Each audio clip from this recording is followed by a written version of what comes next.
राष्ट्रवादी काँग्रेस पक्षामध्ये ऐनवेळी प्रवेश करून तिकीट मिळवलेल्या आणि त्यावरून नाराजी नाट्य सुरू झालेल्या विक्रम संजय काकडे यांची सुमारे 150 कोटी रुपयांची मालमत्ता असल्याचं प्रतिज्ञापत्रामधून स्पष्ट झालंय।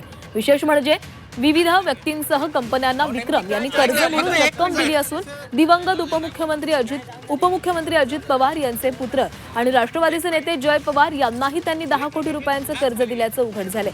दरम्यान संपत्ती बरोबरच विक्रम काकडे यांच्या नावे 40 कोटी 94 लाख रुपये किमतीचं कर्ज तर 99,81,498 रुपयांचा प्राप्तिकर देणं असल्याचं जाहीर झालेलं आहे। विक्रम काकडेंची 153 कोटीहून अधिकची मालमत्ता आहे। प्रतिज्ञापत्रातून या मालमत्तेची माहिती समोर आली आहे।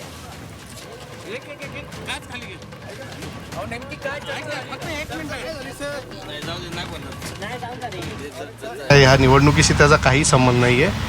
तर मागच्या वर्षी तो व्यवहार झालेला आहे आणि त्या बंगले मला लागून म्हणजे 9 नंबर आणि 10 नंबर प्लॉट आहे तर तो आम्हाला घ्यायची इच्छा आम्ही आदरणीय दादांकडेच व्यक्त केली ती।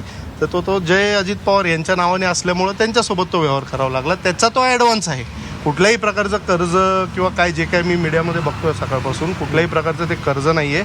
आता ॲफिडेव्हिट सबमिट करताना एक पर्टिक्युलर कॉलम असतात, त्या कॉलमला नावं दिलेली असतात, त्याच्यामध्ये लोन्स अँड ॲडव्हान्सेस असं ते तुम्ही ॲफिडेव्हिट आजही बघितलं त्यात तुम्हाला दिसेल। तर ते लोन नसून ते ॲडव्हान्स आहे तो या 10 नंबर बंगल्यासाठी।